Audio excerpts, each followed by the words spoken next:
बच्चों, आज हम कक्षा 7वीं में एक कहानी जिसका अध्ययन करने वाले हैं।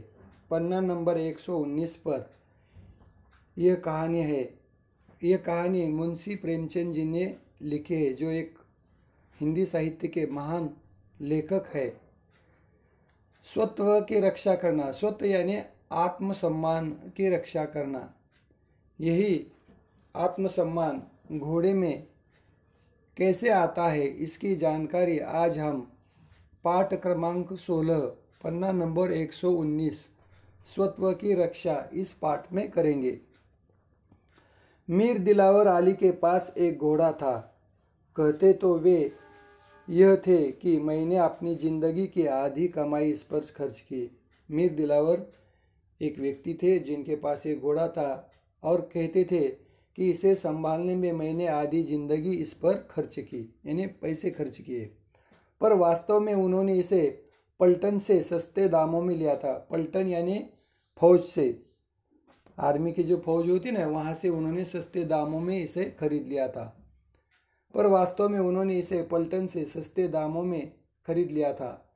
मीर साहब कचहरी में काम करते थे और वे काम करते थे कचहरी में। कचहरी यानी कार्यालय। शहर के बाहर मकान था। कचहरी तक जाने में 3 मील की दूरी तय करनी पड़ती थी। शहर के बाहर मकान था उनका और कचहरी में जाने के लिए 3 मील की दूरी उन्हें तय करनी पड़ती थी। पलटन का निकला हुआ घोड़ा इस तरह मिल गया तो वे ले आए। पलटन का यानी फौज से निकाला गया घोड़ा वे ले आए। आगे पिछले 3 वर्षों से वह घोड़ा मीर साहब की सवारी में था। पिछले 3 वर्षों से वह घोड़ा मीर साहब की सवारी करता था, यानी कचहरी आने जाने के लिए। देखने में तो उसमें कोई ऐब न था, पर कदाचित आत्मसम्मान की मात्रा अधिक थी। ऐब यानी ऐट, अच्छा। आत्मसम्मान यानी उस देखने में तो ऐब यानी ठीक था, लेकिन उसमें आत्मसम्मान की मात्रा अधिक थी, यानी ज़्यादा थी। उसे उसकी इच्छा के विरुद्ध अपमान सूचक काम में लगाना कठिन था और मिलिट्री में होने के बावजूद उसे अपनी इच्छा के विरुद्ध काम में लगाना बहुत ही कठिन काम था। खैर, मीर साहब ने सस्ते दामों में घोड़ा पाया तो फूले न समाये। फूले न समाना यानी बहुत आनंदित होना। सस्ते दामों में घोड़ा मिला इसलिए वो फूले न समाये, इसका मतलब है कि वो बहुत खुश थे। और लाकर उन्होंने घर के सामने घोड़ा बांध दिया। साइंस का इंतजाम करना कठिन था। साइंस यानी घोड़े को संभालने वाला। साइंस का इंतजाम करना कठिन था। बेचारे खुद ही शाम सवेरे उस पर 2-4 हाथ फेर लेते थे। बेचारे खुद ही उसे संभालते थे, शाम सवेरे उसके ऊपर हाथ फेरते थे, उसकी पीठ के ऊपर से। शायद घोड़ा इस सम्मान से प्रसन्न था और इसी सम्मान में घोड़ा वो प्रसन्न था और इसी कारण भोज की मात्रा बहुत कम होने पर भी वह असंतुष्ट था। असंतुष्ट नहीं जान पड़ता था। असंतुष्ट यानी असमाधानी नहीं जान पड़ता था। उसे भी मीर साहब ने कुछ सहानुभूति हो गई। उससे मीर साहब से कुछ सहानुभूति हो गई, यानी उन्हें अभिमान आने लगा, अच्छा लगने लगा। इस स्वामी भक्ति में उसका शरीर बहुत क्षीण हो चुका था, लेकिन सिर्फ खाली पेट रहने से, स्वामी भक्ति से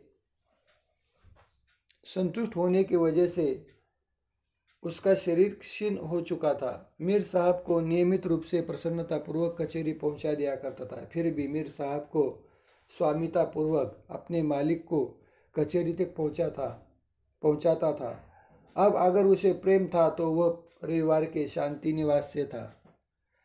अब उसे प्रेम था तो रविवार के शांति निवास से, क्योंकि उसे छुट्टी थी। कचहरी को साहब को छुट्टी थी, इसलिए मीर साहब को भी छुट्टी दी जाती थी।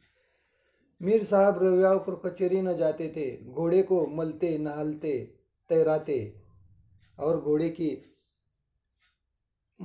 उसे मलाते, नहलाते, तैराते थे। इसमें उसे हार्दिक आनंद प्राप्त होता था।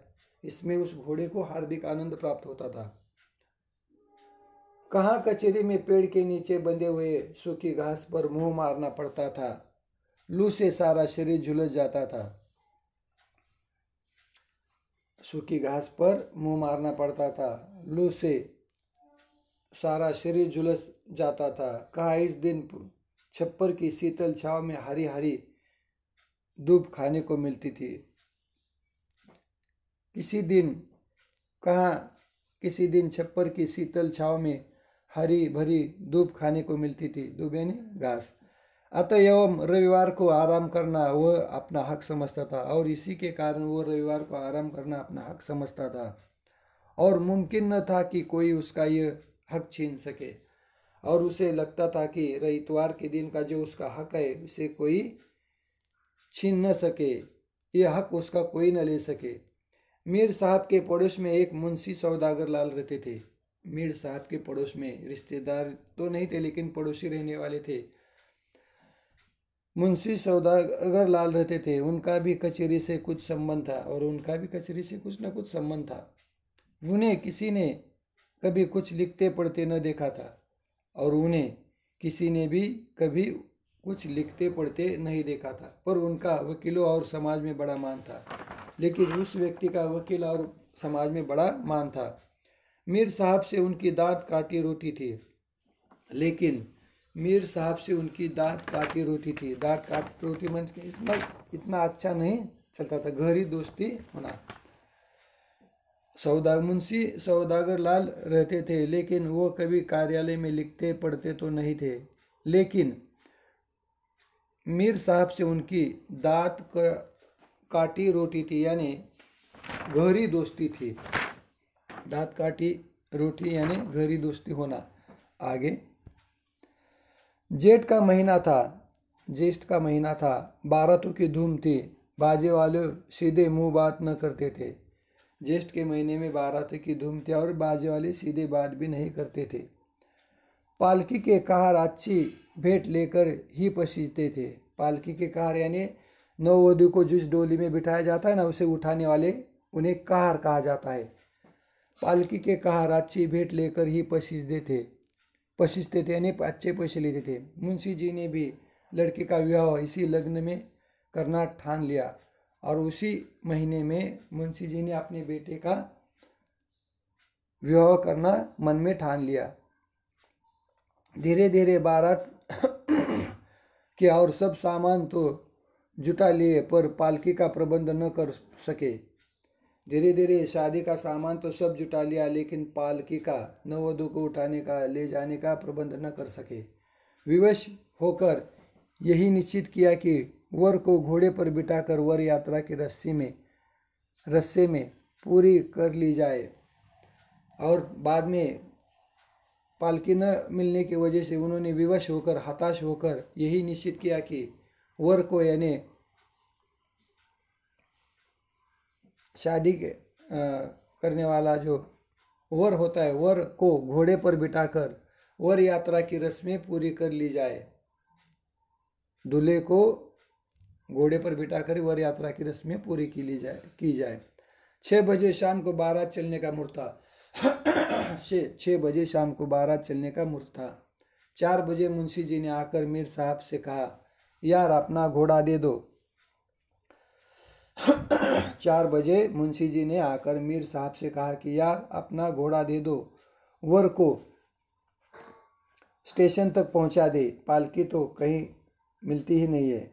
पालकी तो नहीं मिल रही, इसलिए वर को स्टेशन तक पहुंचाने के लिए अपना घोड़ा दे दो, ऐसा वो मीर साहब से कहते हैं। इस तरह से आज हमने स्वत्व की रक्षा इस पाठ के कुछ हिस्से का अध्ययन किया। आप भी इसका अध्ययन कीजिए, इसे पढ़िए, और घोड़े के ऊपर आप लोगों को 10 वाक्य लिखकर व्हाट्सएप पे सेंड करने हैं। यहाँ पर रुकते हैं हम। धन्यवाद।